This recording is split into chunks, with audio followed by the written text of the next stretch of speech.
요단강 맞은쪽에 이르러 엘리야가 엘리사에게 말하였다. 주님께서 나를 데려가시기 전에 내가 내게 어떻게 해주기를 바라느냐? 엘리사는 엘리야에게 스승님이 가지고 계신 능력을 제가 갑절로 받기를 바랍니다 하고 대답하였다. 여러분에게 스승이 있나요? 스승이 있다면 여러분들은 제자이겠지요? 그럼 반대로 여러분들에게 스승이 없다면 여러분들은 죄송하지만 제자가 아니죠. 제가 오늘 스승의 주의를 지키면서 말씀을 뭐를 전할까 하다가 오늘 본문의 말씀을 정했는데, 이 세상에서 많은 사람들이 있지만 불행한 사람이 누굴까? 불행한 사람이 누굴까? 많은 말을 할 수 있죠. 이런 사람이 불행합니다, 이런 사람이 불행합니다 할 수 있겠지만, 정말 불행한 사람은 오늘 스승의 주일이니까 스승이 없는 거죠. 스승이 없는 게 불행한 거죠. 왜요? 내가 제자가 못 되었으니까. 제자가 못 되었으니까 불행한 거죠. 그러면서 이제 저 자신을 한번 좀 생각을 좀 해봤습니다. 나에겐 그러면 스승이 있는가? 나에게 스승이 있는가? 스승이 있는가 가만히 보니까 둘로 나누어지더라고요. 스승이 학교 스승이 있더라고요. 학교 스승이 있어요. 오늘도 일부 예배 참석하신 우리 권사님이 평생 대학교 교수로 있다가 이제 은퇴하시고 지금 강화도에서 살고 계시는데, 늘 강화도에서 계시면서 교회를 정하지를 못하고 오랜 세월 동안 이렇게 영적인 방황을 하다가 우리 교회에 오셔가지고 정착을 해서 그 먼 강화도에서부터 1시간 20분 정도 걸리는 그곳에서 오는데, 오늘 비 온다는 소리를 듣고 어제 미리 서울로 와서 서울에서 하룻밤을 자고 아침 일부 예배를 참석을 하고 가정에 일이 있어서 지금 가정으로 갔어요. 누군지 아시죠? 그분이 평생 교수로서 학교 스승으로 무슨 많은 제자들이 있다고 그러더라고요. 몇십 년 동안 교수했으니까 체육 심리학과 교수로 수많은 제자들이 있는데, 제가 아침에 인사를 하면서 이분에게 이런 열정이 있구나, 남들이 없는 그 사모함이 있구나, 이분은 스승이지만 먼저 제자가 되었구나, 제자가 된 모습 가운데 스승이 됐고 또 스승으로서 멋지게 삶을 살았고 지금도 또 이곳저곳 다니면서 가르치고 있고, 이런 것들이 참 멋지다. 학교에 스승이 있고요. 사역의 현장에서의 스승이 있더라고요. 저 같은 경우는. 그래서 제가 가만히 오늘 설교 준비를 하면서 내 인생을 뒤돌아보니까, 제가 초등학교를 나왔잖아요. 초등학교를 나왔는데 생각나는 스승이 없어요. 그러면 선생이 문제입니까? 강석원이가 문제입니까? 초등학교 6년을 다녔는데 생각나는 스승이 없어요. 그래서 선생이 문제예요? 제가 문제예요? 저는 100% 제가 문제라고 생각합니다. 제가 6년 동안 잘못 살은 거죠. 초등학교 6년을 잘못 살았어요. 초등학교 6년을 물론 잘못 살았죠. 6학년 때까지 구구단을 못 외웠으니까 제가 이제까지 인생을 살면서 구구단을 못 외운, 초등학교 6년 다니면서 구구단을 못 외운 사람을 만나본 적이 없으니까 저는 특별한 사람이죠. 제가 구구단을 중학교 1학년 때 외웠으니까, 그 구구단 책받침 있죠? 그거 놓고 중학교 1학년 때. 그러니까 제가 구구단도 못 외웠으니까 정말 잘못 살았죠, 초등학교를. 물론 저희 가정도 문제가 좀 있죠. 저희 가정도 무슨 문제가 있느냐면 일철 뒤면 학교 가지 말라고 일하라고 했으니까 저는 많은 날을 벼 심으면 학교 안 가고 벼 심었고요, 벼 털면 학교 안 가고 벼 털었고요, 콩 털을 때 학교 안 가고 콩 털었고요. 이런 하여튼 학교 공부보다 저는 일하는 게 더 중요하다라고 생각을 할 정도로 일을 많이 했습니다. 그런 좀 가정적인 분위기도 좀 있었고, 초등학교를 졸업하고 내 친구들 다 중학교를 들어갈 때 저는 부모님이 계신 면목동, 서울 면목동, 저는 6년 동안 우리 할머니, 우리 삼촌, 고모 밑에서 제가 초등학교를 다녔고, 부모님은 1년에 2번, 추석에 1번, 설에 1번, 그것도 어떤 때는 1번, 보고 싶었던 동생들 4명 볼 수 없었고, 부모님 볼 수 없었던 그 6년을 제가 그렇게 살면서, 초등학교 때는 스승을 제가 기억나는 스승이 없습니다. 그리고 면목동에 와서 저는 공장을 다녔죠. 목공소라고 하는 목공소를 다녔죠.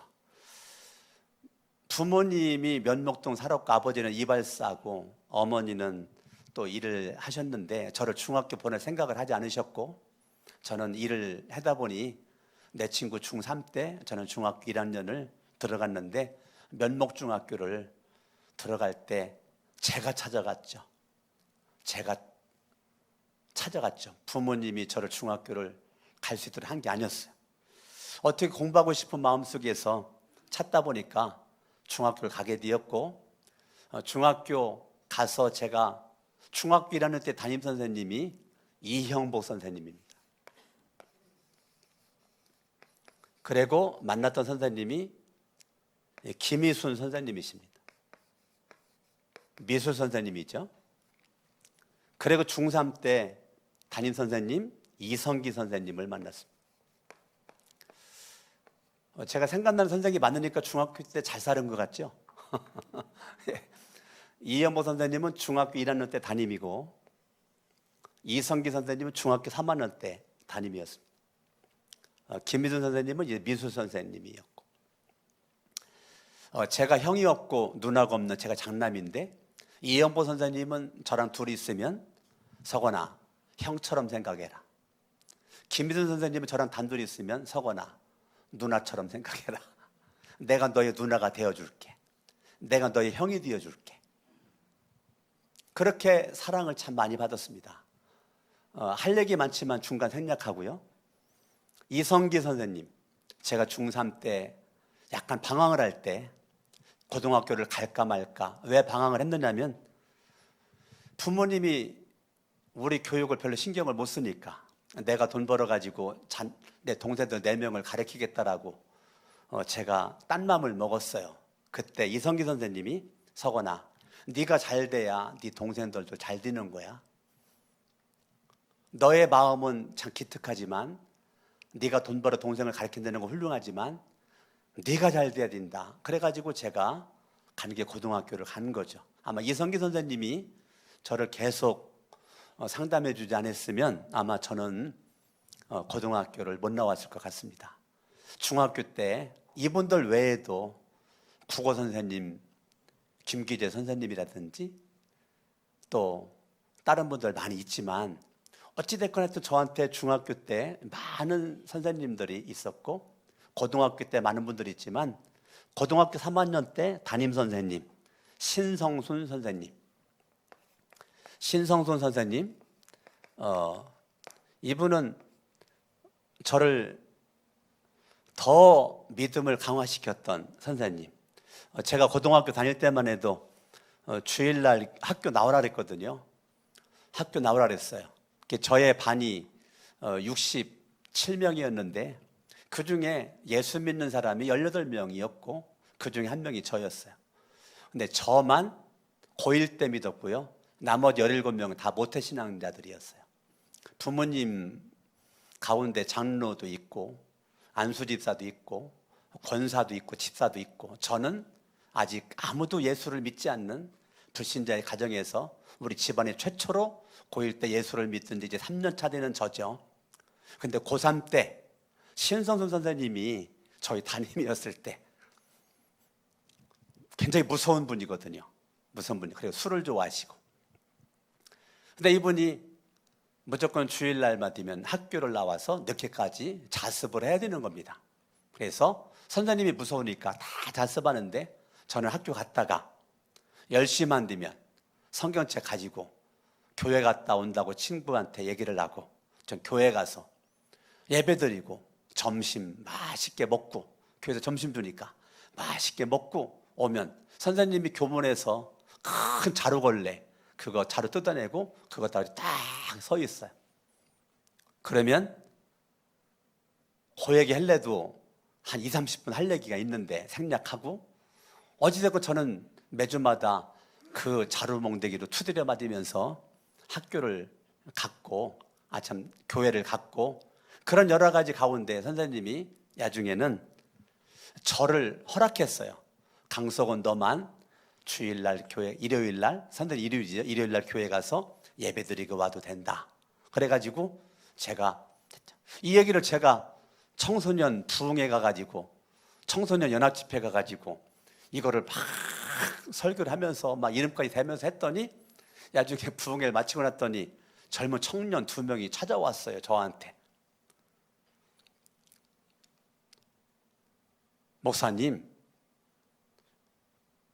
조금 전에 예배 때 얘기했던 선생님이 제 아버지입니다.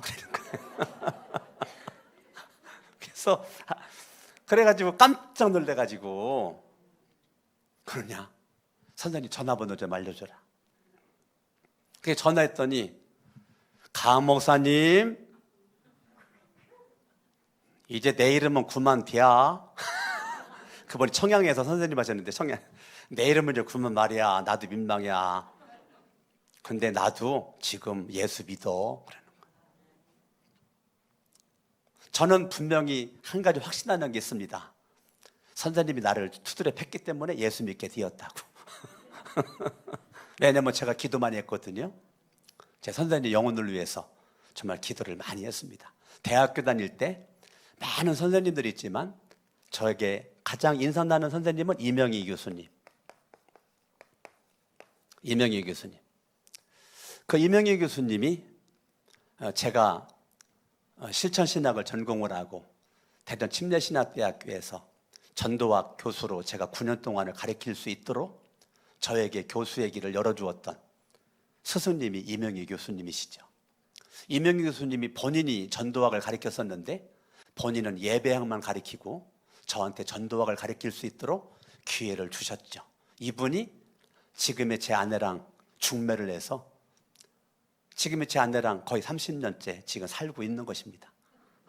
스승님이 저를 중매를 해서 지금까지 행복하게 살고 있고, 이제 어제가 스승의 날이라 우리 이명희 교수님 뿐만 아니라 다른 많은 교수님들과 또 사역에 만났던 많은 목사님들에게 스승의 날을 맞이해서 어저께 많은 분들에게 제가 카톡도 드리고 전화도 드리고 했더니 이제 이명희 교수님이 제 카톡의 내용을 보고 많은 축복을 해주시고 다른 분들도 마찬가지고, 그래서 제가 어저께 스승의 날 정말 행복한 시간을 보냈습니다.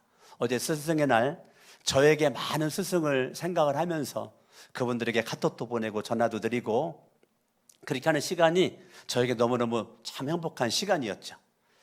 사역을 하면서 그 만난 그 첫 번째가 저를 침례를 주었던 안중무 목사님. 안중무 목사님, 공주침례교회. 제가 대학원 1학년, 2학년, 2년 동안 내 모교에서 전도사 사역을 했죠. 이 안중무 목사님 저한테 많은 영향을 주셨고, 제가 고등학교 졸업 맞고 남들 다 대학교 들어갈 때 공주 성결교회 사찰로 갔거든요.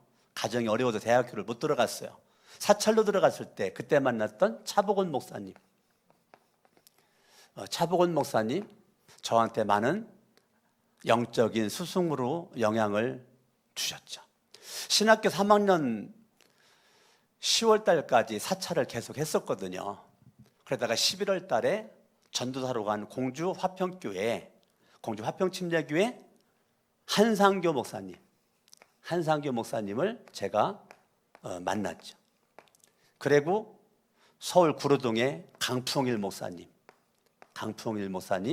제가 만났죠. 그리고 강남 논현동의 김충규 목사님을 제가 만났죠.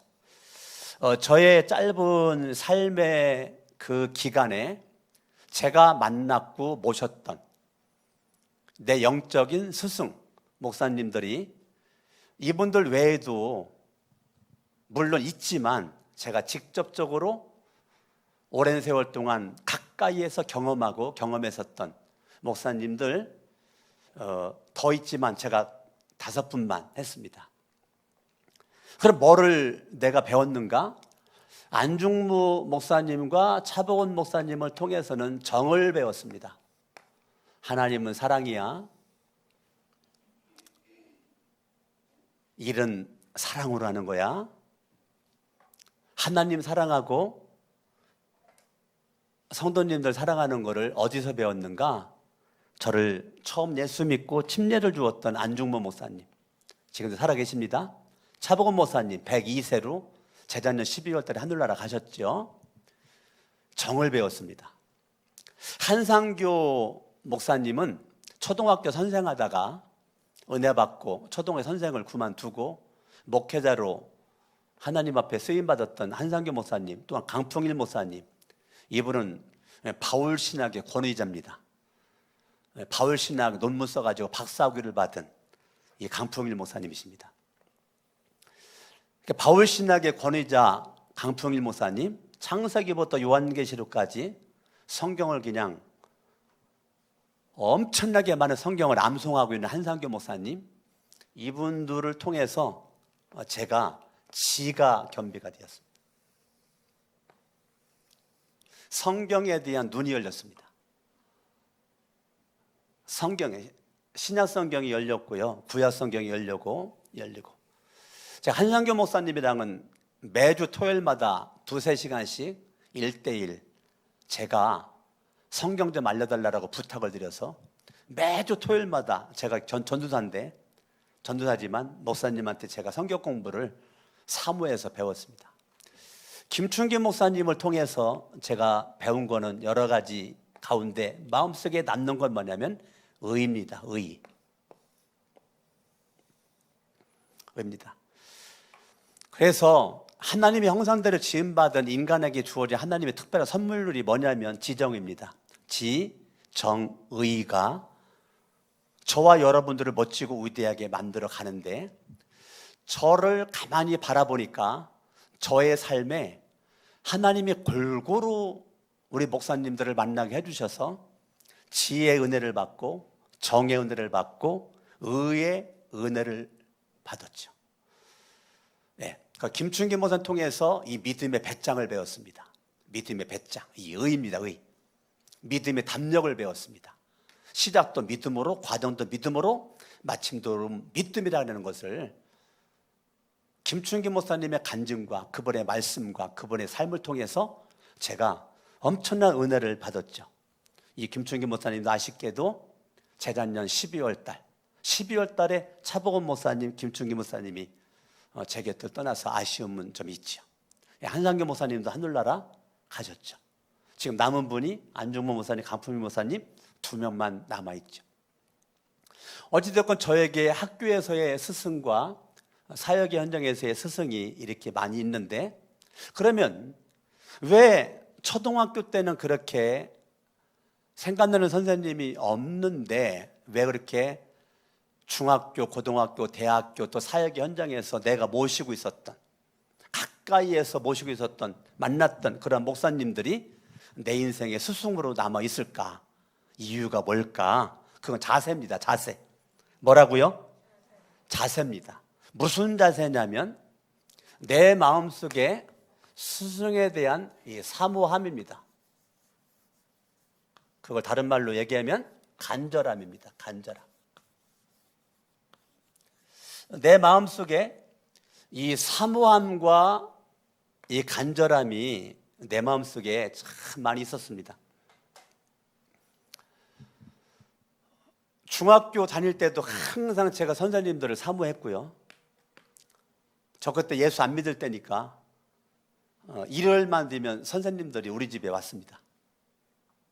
예, 저 만나려고 왔습니다.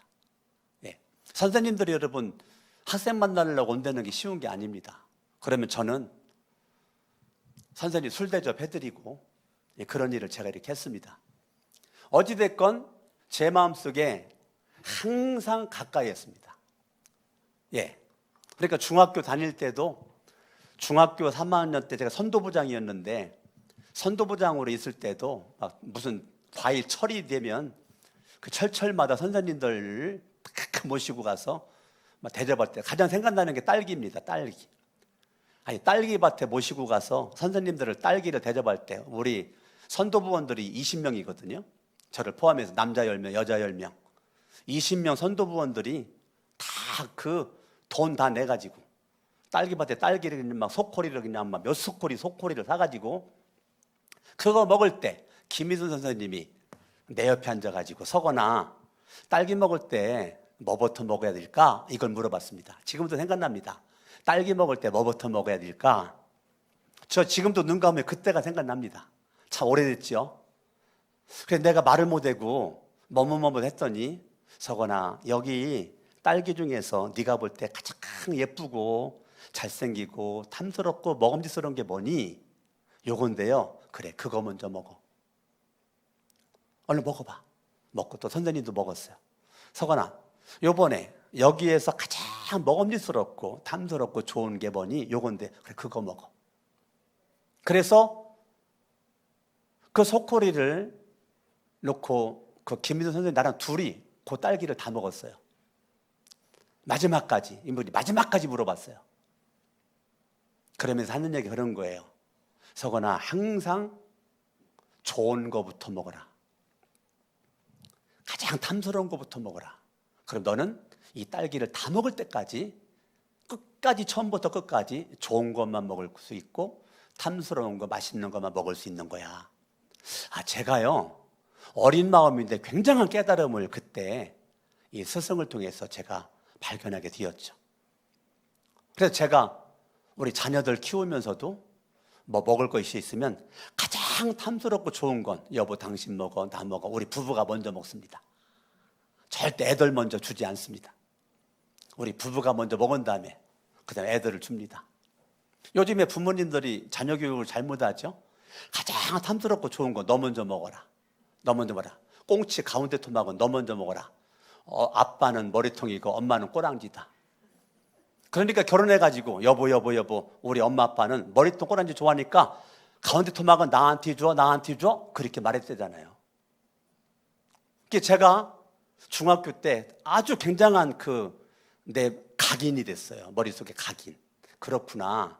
인생을 살아도 처음부터 끝까지 정말 행복하지 못하게 살 수도 있지만 처음부터 끝까지 행복하게 살 수도 있구나. 이거는 마음가짐이구나.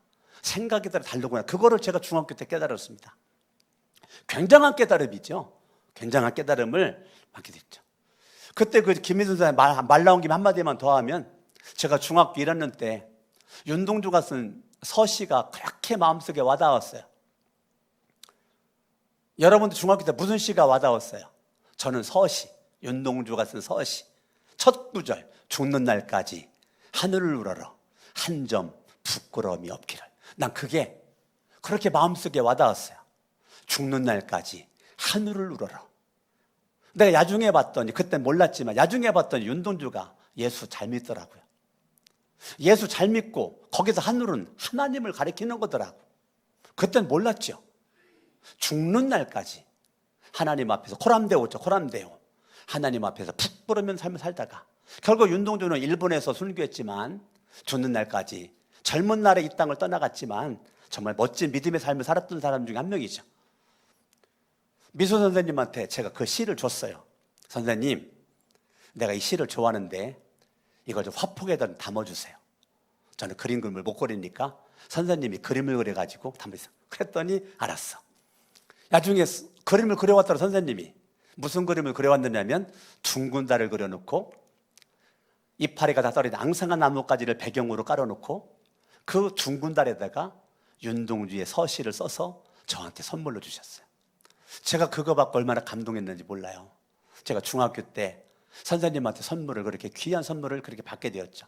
근데 저는 생각나는 선생님과 에피소드들 굉장히 많거든요. 중학교, 고등학교, 대학교 때 그래 많아요. 물론 이분들과도 에피소드가 상당히 많아요. 근데 내 마음속에 무엇이 있느냐면 사모가 간절함. 오늘 본문의 말씀 열왕기하 2장 9절을 보니까 엘리야가 이제 사역을 마무리 짓고 이 땅을 떠나갈 때가, 사랑하는 제자, 수제자 엘리사와 함께하지 못하고 떠나갈 때가 되었어요. 그때 엘리야가 엘리사에게 말합니다. 사랑하는 나의 제자야, 내가 마지막 이제 네 곁을 떠나기 전에 내가 너에게 무엇을 좀 해주기를 원하냐. 그랬더니 엘리사가 엘리야에게 스승님의 능력을, 갑절을 제가 받기를 원합니다. 스승님이 이 땅을 떠나고 내 곁을 떠나가기 전에 스승님에게 역사했던 그 하나님의 능력이 갑절이 나에게 있기를 원합니다. 제가 그거를 이렇게 바꿨어요. 사모합니다. 간절합니다. 엘리사에게는 무엇이 있었을까? 스승으로부터 능력을 받고 싶은 간절함이 있었던 거죠.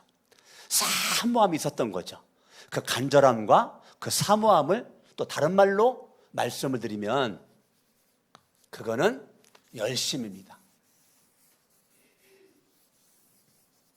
열심입니다. 간절함과 그 사모함을 젖더러 한마디로 쓰라고 하면 저는 그거를 다르게 쓰지 않습니다. 아하, 엘리사라고 하는 사람은 열심히 있는 사람이구나. 그러면 오늘 하나님이 찾는 사람이 누굴까? 열심입니다. 지가 겸비된 열심, 정이 겸비된 열심, 의가 겸비된 열심입니다. 이런 것이 빠져버린 열심은 위험합니다. 위험합니다. 로마서 10장 1, 2, 3절 바라보면 이것이 빠져버린 열심은 하나님의 대적자가 된다 그랬습니다. 그러니까 열심이 무조건 좋은 것은 아니고요, 지정의가 겸비된 열심, 이런 것이 지금 누구에게 있었습니까? 엘리사에게 있었던 것이죠. 스승님의 그 능력을 갑절이나 받길 원합니다. 이것은 열심이다.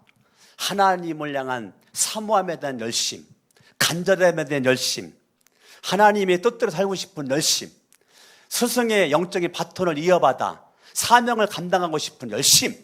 그러니까 내 능력 가지고는, 지식 가지고는 안 되니 스승님에게 있는 그 능력을, 그걸 나에게 갑절 줘야 감당하겠다라는 이 열심, 이 열심이 삶의 자세를 바꾸니까 행동이 나오는 거죠. 말이 나오는 거죠. 여러분, 열심히 바라보는 눈이 다르고요, 열심히 말하는 언어가 다르고요, 열심히 행동을 다르게 만들어버립니다. 열심히 빠져버린 눈은 보이지 않습니다. 입은 생산적이고 적극적이고 진취적이고 살리는 말을 못합니다. 열심히 빠져버린 행동은 가까이 살지는 몰라도 다른 사람에게 도움을 줄 수가 없습니다. 열심히 있는 사람은 부지런합니다. 부지런함으로 삶을 살아가죠. 매사에 부지런합니다. 열심히 나를 부지런하게 만드는 거죠. 여러분, 이 엘리사의 이 열심이 오늘 저와 여러분들에게 함께 할 수 있기를 바랍니다. 할렐루야, 아멘. 이 열심이 있어야 돼요. 여러분, 골고루 열심히 있으셔야 돼요. 한 가지만, 정에만 열심히 있으면 안 돼요. 여기만 열심히 있으면 안 돼요. 여기만 열심히 있으면 안 돼요. 골고루. 가장 좋은 거는 33.3%씩 33.3%씩 골고루 있으셔야 돼요. 한쪽에 치우쳐 있지 말고. 한쪽에 치우쳐 있으면 하나님이 쓰시기 합당한 준비된 그릇이 될 수가 없습니다. 골고루 겸비가 된 그러한 모습으로 열심히 있는 것이죠. 아멘, 아멘. 저도 열심히 있죠. 지금까지 이 열심을 제가 나름대로 잃어버리지 않으려고 몸부림을 치고 있는 것입니다.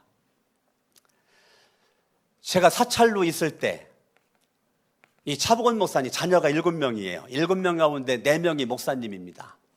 4명이면 딸은 1명이고 6명이 아들이에요. 이 차복원 목사님, 제가 사찰로 있을 때 사모님 너무 기도를 많이 하셔가지고 너무 무릎을 많이 꿇고 기도만 했지 건강관리를 못해서 못 걸었어요. 걷지를 못했어요. 무릎이 절단 나가지고. 그래가지고 방에서도 겨다니셨어요. 예배당 나갈 때 예배당 2층인데 제가 업고 다녔어요. 사모님이 몸이 뚱뚱해가지고 업을 만한 사람이 교회에 아무도 없었어요. 저는 씨름했던 사람이 씨름. 나는 힘이 있잖아요, 힘이. 그러니까 그 사모님을 업을 수 있는 사람은 저밖에 없었어요. 목사님 아들이 저보다 덩치가 크고 키도 컸는데도 힘이 저를 못 따라왔어요. 저도 지게질을 많이 했잖아요. 일을 많이 해가지고. 지게질을 많이 하다 보니까 사모님 업고 앉은 상태 속에서 저는 지게짐 일어나듯이 거뜬하게 일어나거든요. 안 그러면 다른 사람은 못 일어납니다. 사모님을 못 업어요. 근데 저는 사모님 앉아있는 가운데서 내가 무릎 꿇고 업히세요 하고 이걸 제가 일어나거든요. 이걸 제가 사찰로 그만둘 때까지 했습니다. 사실 사모님 돌아가실 때까지 제가 이렇게 업고 다니고 했는데 이 차복원 목사님 새벽마다 제가 새벽마다 4시에 종을 치죠. 4시에 종을 치고 4시 반부터 새벽 예배 드리면 5시에 마칩니다. 그러면은 제가 사모님을 아침에 업고 새벽 예배 갔다가 새벽 예배 마치고 나면 제가 뒤에 있다 불을 끄고 앞에 있는 카세트 테이프 음악을 틀어놓으면 기도할 분위기를 만들어 놓고 나면 사모님은 저를 위해서 바로 집으로 들어가서 집에서 기도를 하세요. 그래서 제가 사모님을 업고 들어가. 그러니까 저는 이제 나와서 내가 기도를 하기 전에 기도하시는 차복원 목사님한테 제가 딱 다가가서 딱 무릎을 딱 꿇고 목사님 안수기도 해주십시오. 그래서 제가 사찰로 그만둘 때까지 매일같이 하루도 안 빼놓고 안수기도를 제가 받았죠. 왜 받았을까요? 사모함, 간절함, 열심. 저는 사찰로 있을 때 그런 열심이 있었어요. 그러다가 은혜 받고 신학대학교를 들어갔고 열심은 계속 꼬리에 꼬리를 물고 신학대가 3학년 때까지 안수기도를 받았죠. 자녀들 7명이지만 차복원 목사님 극동방송 원로와의 대화에서 출연해가지고 방송 생방 나갈 때 그때 그분이 자녀들 7명에게는 한마디도 안 하고 내 영적인 아들 강석원 목사 그 얘기만 했어요. 그것도 4번씩이나. 무슨 말 했냐? 그중 핵심이 뭐냐면 내 자녀들 7명을 모아놔도 강석원 목사 1명에게 안수기도 한 것만큼 7명에게 안수기도를 못 해줬다. 왜? 자녀들은 뭐가 없었어요? 사모함, 간절함이 없었던 거죠. 그중에 4명이 목사님이었는데도 강석원만큼 사모함, 간절함이 없었던 거죠. 아버지에게 맘만 먹으면 하루에 수도 없이 안수기도를 받을 수 있었지만 해달라고 안 한 거죠. 근데 저는 수시로 새벽뿐만 아니라 제가 목사님 다리를 많이 주물러 드렸거든요. 연세가 많으시니까. 그러고 나면 제가 꼭 기도받았죠. 내가 그냥 하겠습니까? 반드시 축복 기도를 받았죠. 이 사모함, 이 열정. 그래서 그 얘기만 하는 거죠. 내 영적인 아들 강석원 목사가 내 영적 후계자다. 차복원 목사님은 여러분이 아는 이성범 목사님 아시죠? 한국 교계에 이름 있는 이성범 목사님의 수제자가 차복원 목사님이세요. 성결교단의 유명한 부흥 강사예요. 이성범 목사님 대한민국 최고의 부흥 강사였죠. 그 수제자가 차복원 목사님이세요. 그러니까 공주의 주미산 기도원 큰 기도원을 차복원 목사님이 세워가지고 수많은 영혼들에게 새 힘을 주었던 거죠. 이렇게 열심히 그렇게 받고 또 열심히 또 성경 공부도 하고 제가 부사역자로 있을 때도 우리 월요일 날은 사역자들은 쉬니까 김충기 목사님 교회 제가 있을 때 사역할 때 올해들어 사역할 때 월요일 날은 쉴 때 대부분의 사역자들이 집에서 쉰다든지 어디 뭐 여행 간다든지 뭐 영화 보러 간다든지 그럴 때 저는 프리셉트라고 균합법적 성경 연구라고 여기 강남 남서울교회에서 매주 월요일마다 귀납법적 성경 연구를 할 때 수년 동안 저는 월요일마다 공부했습니다. 그래가지고 빌립보서 띄고 골로새서 띄고 데살로니가 전서 띄고 성경 막 권별 마스터를 막 이렇게 하고, 그걸 계속 그렇게 한 것이 저한테 성경을 보는 눈이 열렸죠. 왜냐하면 귀납법적 성경 연구는 육하 원칙으로 성경을 보는 거거든요. 육하 원칙으로 성경을 질문하는 겁니다. 왜 이렇게? 왜? 어떻게? 무엇이? 무엇을? 육하 원칙으로 자꾸 질문을 합니다. 성경을 볼 때. 그게 귀납법적. 대부분의 우리는 연역법적 성경 연구를 하죠. 근데 제가 공부할 때 귀납법적으로 하니까 그냥 눈에 성경이 들어오는 거죠. 그러니까 이제 제가 원고 없이도 여러분들에게 1시간이고 2시간이고 3시간이고 이렇게 할 수 있는 거는 많은 그러한 훈련이 되어져 있기 때문에 가능한 것이죠. 여러분이 알다시피 저는 사석에는 말을 잘 못하잖아요. 그거 알아요? 커피 마시러 간다든지 밥 먹으러 간다든지 가면 저 사석에서 말 안 하는 거 알아요, 여러분? 나 말 잘 못해요. 할 줄도 모르고 생각도 안 나고 그냥 꿀먹은 버릇 듣는 거 좋아하고. 그런데 강단에만 올라오면 시간이 주어지는 것만큼 한단 말입니다. 첫째도 은혜고 둘째도 하나님의 은혜죠. 그런데 왜 그렇게 됐을까? 열심입니다. 이 열심이 지금의 저를 사모함이 간절함으로 만들어 온 것 같습니다. 아멘? 예. 그래서 여러분들이 정말 이 엘리사가 엘리야에게 그러한 간절함, 엘리야 주변에 제자들이 얼마나 많았겠냐고요. 엘리야가 얼마나 훌륭하냐고요. 엘리야와 같은 선지자가 제가 볼 때는 없단 말입니다. 대단한 선지자라고요. 850명 우상과 싸워가지고 이겼던 850대 1에 승리했던 사람 누가 있습니까? 엘리야 말고. 대단하게 하나님의 쓰임받았던 그 엘리야, 얼마나 수많은 제자들이 있었겠습니까? 그럼에도 불구하고 수많은 제자들 가운데 한 명 뽑힌 게 엘리사라고요. 엘리사가 정말 그 열정을 가지고 그렇게 하니까 그냥 숫자로만 보면 엘리야가 7번 기적을 일으켰죠. 숫자로만 보는 겁니다. 분량으로 보면 엘리야가 우세하죠. 엘리사보다 비교도 안 되게 엘리야가 우세하죠. 근데 숫자로만 보면 엘리야 7번이죠. 엘리사 14번입니다. 숫자로만 보면. 그러나 14번 다 합쳐놔도 엘리야 7번만큼 못합니다. 그러나 우리 엘리사를 통해서 저와 여러분들이 이 열심, 이 열정, 이것이 우리 가운데 있어져야 될 줄로 믿습니다.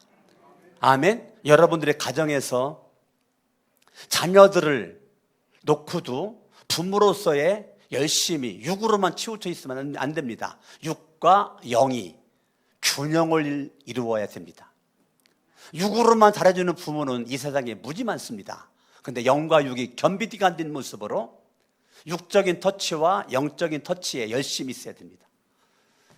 이것이 여러분들이 오늘 스승의 주일날 최고의 스승은 부모입니다. 여러분 자녀들의 최고의 스승은 부모지 학원 선생도 아니고 학교 선생이 아닙니다. 여러분 가정으로서의 부모로서의 최고의 스승의 자리에서 열심을 가지고 여러분 아이들에게 성경을 가르치세요. 여러분 아이들에게 성경 가르치라고요. 제가 우리 아들 키울 때 민구야, 아브라함이 누구지? 주은아, 이삭이가 누구지? 성은아, 다윗이 누구야? 제가 막 물어본다고요. 막 물어봐요. 이스마엘이라고 들어봤어? 이스마엘이 누구야? 요셉이가 누구야? 야곱이가 누구야? 그러면 얘들이 말을 못하잖아요. 모르니까. 그러면 간단하게 이야기로 말을 해주는 거죠. 야곱은 말이야 이런 사람이고, 아브라함은 이런 사람이고, 아브라함을, 요셉이를 간단하게 얘기를 해주는 거죠. 왜 그렇게 합니까? 아이들이 하나님 앞에 뭐지 쓰임받기 원해서. 애들 키울 때 제가 지구본을 사왔어요. 일부러 지구본을 사와서 애들 4명을 놓고 퀴즈 대회를 하는 거예요. 영국을 찾아라. 영국이 어딨냐? 여기요. 그래, 너 1,000원이다.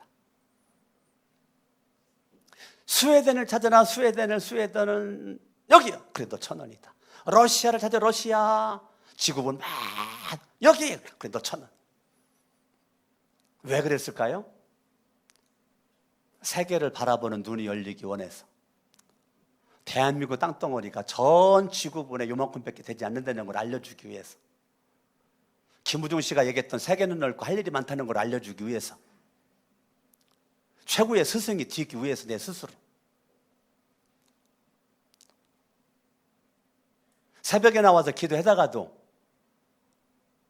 제가 6시 50분 그때만 되면 집으로 가는 이유가 우리 주원이가 7시에 출근하니까.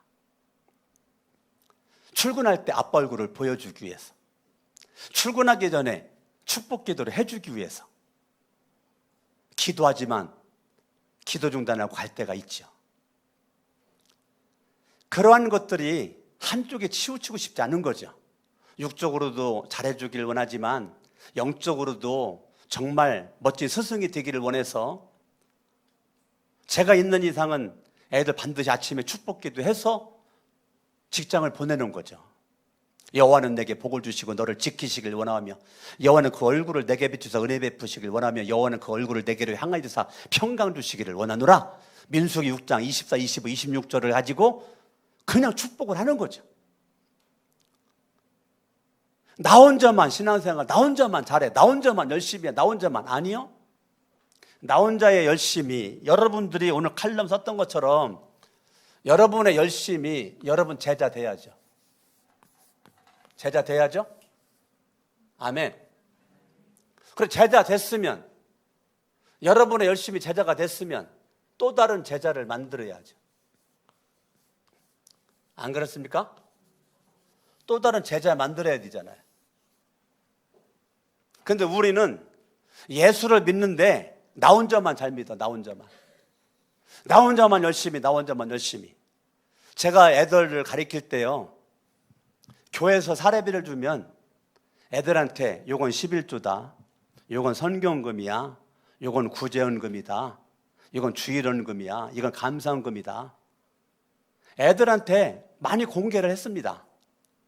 아빠가 11조 하는 거, 감사헌금 하는 거, 선경금 하는 거, 구제헌금 하는 거, 이런 거를 나 애들 몰래 하려고 안 했어요. 애들 알게 했어요. 왜요? 최고의 스승이 되려고. 애들이 초등학교 다니는데 학교에서 너에게 최고의 영향을 줬던 스승이 누구냐? 그랬을 때 우리 4명이 다 그랬어요. 아빠 그랬어요. 걔들이 학교에서 와서 저한테 말하더라고요. 내가 가장 존경하는 최고의 인물 스승? 아빠? 그거 썼다는 거예요. 그거 잘 썼다고 나한테 말을 하더라고요. 예은이고 주은이고 성은이고 민구고. 제가 그렇게 훌륭한 아빠는 아니지만 훌륭해 보려고 노력을 하고 있는 아빠예요. 그런데도 애들은 훌륭하게 보는 거죠. 최고의 스승이 되고자 육적으로만이 아니라 영적으로 열심히. 제가 애들을 막 어렸을 때 막 혼내키면서 타이핑 제가 치도록 했어요. 너 1분에 몇 자, 내일은 1분에 몇 자, 1분에 몇 자. 그래서 우리 예은이, 준이, 성은이, 민구를 타이핑 치는 거 눈으로 보지 말고 자판 다 외워라. 자판 다 외워. 애들이 얼마나 빨리 치는지 아십니까? 그때 자판 다 외우고 컴퓨터 배우면서 자판 금방 외우니까 그냥 내가 봐도 신기해요. 나는 지금도 자판 보고 똑딱이 치거든요, 나는. 그런데 우리 애들은 신기할 정도야, 신기할 정도야. 얼마나 참 잘했는지 몰라요. 애들이 뭐랬는지 알아요? 아빠가 그때 혼내키면서 가르쳤기 때문에. 잠언을 한 달에 한 번씩 쓰게끔 했어요. 날짜별로. 오늘이 16일이니까 16장, 내일은 17장, 18장. 한 달이면 한 번 쓰잖아요. 잠언. 맞죠? 한 달에 한 번. 잠언 쓰게끔 하고 못 쓰면 저한테 혼났어요. 왜요? 내 스승 되려고. 내가 제자로서 내 아이들이 또 다른 제자가 되기를 원해서. 우리 애들이요, 1년이면 12번 잠언을 썼습니다. 잊어먹더라도 한 구절 외우라 그랬어요. 은혜 받은 거 나누라 그랬어요. 뭐가 은혜가 되었는지, 뭐가 마음에 와닿는지 나누라 그랬어요. 애들이 잘 나누더라고요. 훈련이 되니까. 왜 그랬을까? 나 멋진 스승 되려고. 내 아이들을 제자 만들려고. 단순히 아들, 딸이 아니고 강석원 제자 만들려고. 여러분들은 어떻습니까? 오늘 스승의 주일인데 여러분 아들, 딸에게 스승이 됐습니까? 아니 단지 그냥 엄마, 아빠입니까? 인생의 스승으로서 여러분 아들, 딸이 생각하고 있습니까? 여러분 아들, 딸에게 정말 주님의 멋진 제자를 만들고 있다면 여러분 참 인생 멋지게 살아가는 거고요. 여러분들에게 그동안 없었더라면 지금이라도 늦지 않았습니다. 지금이라도 주님을 향한 열정과 사모함이 여러분들에게 날마다 성경 읽게 만들고 기도하게 만들고 영혼 보면 전도하게 만들고, 어제도 예은이가 이제 6월달에 아기 나니까 요즘에 뭐 그 무료 사이트라는 것이 있어가지고 무료 사이트에서 계속 예은이가 아기를 위한 것들을 이렇게 이제 봤더라고요. 어제도 제가 교회에서 설교 준비하고 있는데 아빠 김포에서 전화 온 거예요. 이 향동동에 아빠 집 가까운 향동동 308동에 아기 욕조, 아기 목욕시키는 욕조 무료로 주겠다 해가지고 그거 찍었는데 아빠 가지러 갈 수 있나요?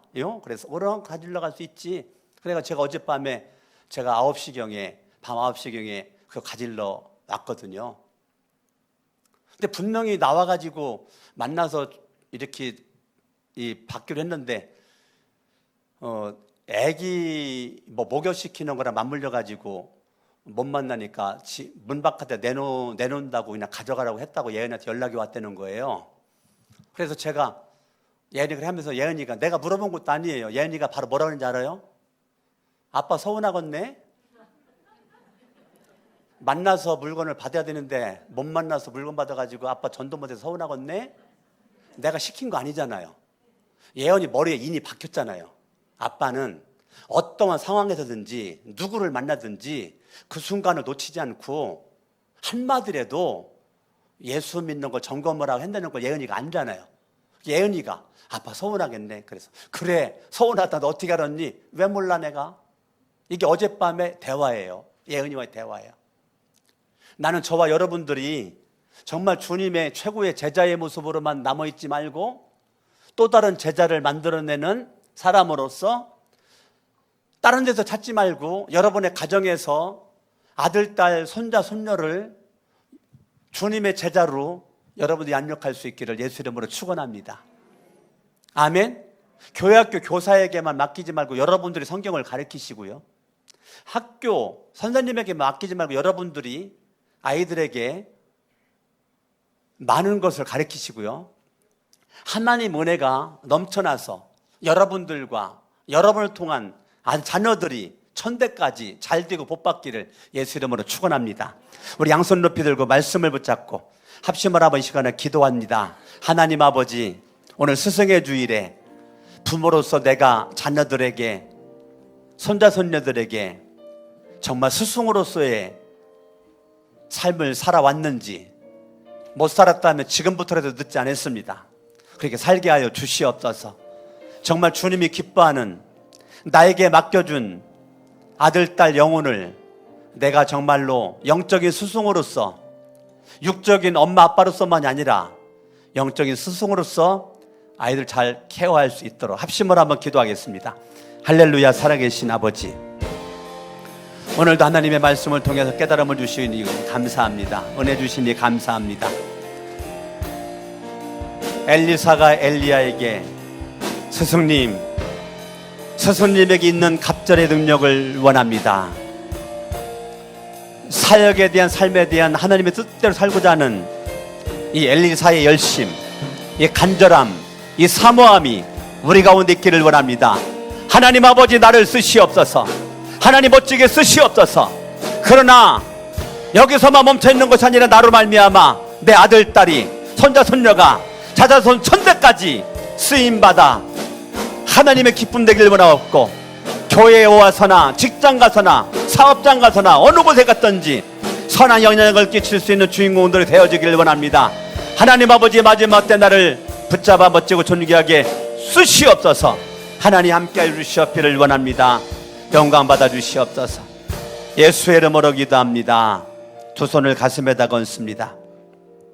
하나님 아버지, 오늘 말씀을 통해 은혜 주시니 감사합니다. 오늘 스승의 주일에 엘리사의 영적 스승 엘리야에게 있는 하나님의 능력을 갑절이나 받기를 원하는 그 열심, 사무함, 이 간절함, 이것이 나에게도 있기를 원합니다. 정말 나에게는 스승이 있는가? 스승이 있다면 여러분들은 주님의 또한 사람들의 제자로서 살아왔습니다. 이 땅에서의 스승이 없었다면 그래도 괜찮습니다. 내 최고의 스승은 예수 그리스도가 내 인생의 최고의 스승이십니다. 그 예수 그리스도를 내 인생의 스승으로 놓고 예수 그리스도의 말씀에 귀를 기울이고 우리가 살아갈 때 우리는 주님의 위대한 제자로 살아가게 될 줄로 믿습니다. 살아계신 아버지, 오늘도 말씀을 통해 깨달음을 주시니 감사합니다. 주님으로 영광 받으시옵소서. 예수의 이름으로 기도합니다. 아멘.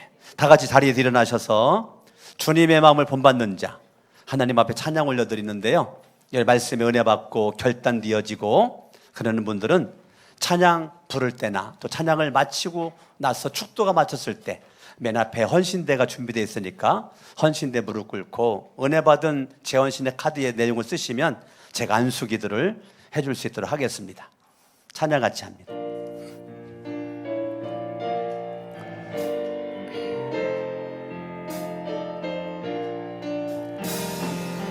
주님의 마음을 본받는 자, 그 마음에 평강이 찾아오면 험악한 세상을 이길 힘이 하늘로부터 임함이로다.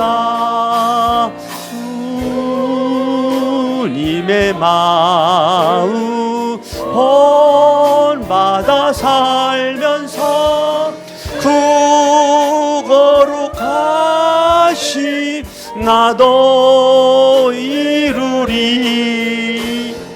주 모습 내 눈에 안 보이며 그 음성 내 귀에 안 들려도 내 영혼 날마다 주를 만나 신령한 말씀을 배우도다.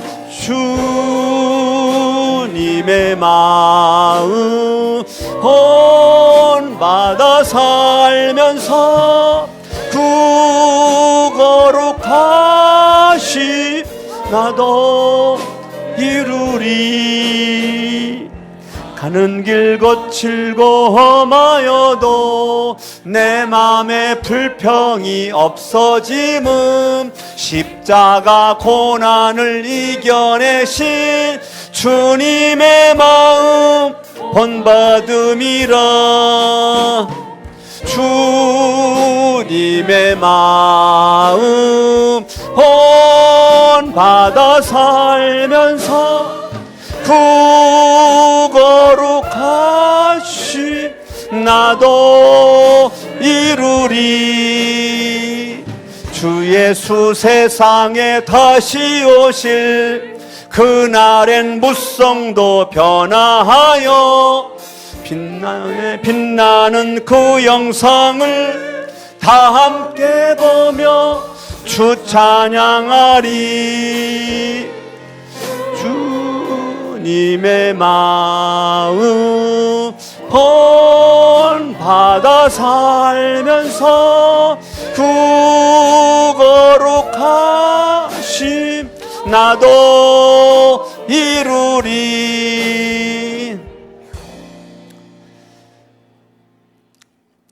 살아계신 하나님 아버지,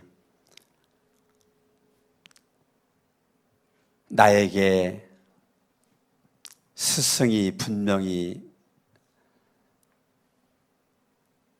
있음을 확인하게 해주시니 감사드리고, 분명히 스승이 있기에 제자됨을 또한 확인해 주시니 감사합니다. 사람의 스승이 없다면 우리에게는 예수 그리스도가 내 인생의 스승으로 있사오니 하나님 스승의 절대적 영향을 받아 스승의 은혜를 사모하고 간절함으로 열심히 스승과 함께하고 스승의 가르침을 받고 스승을 따르고 스승을 묵상할 때 우리들의 삶이 바뀔 줄로 믿습니다.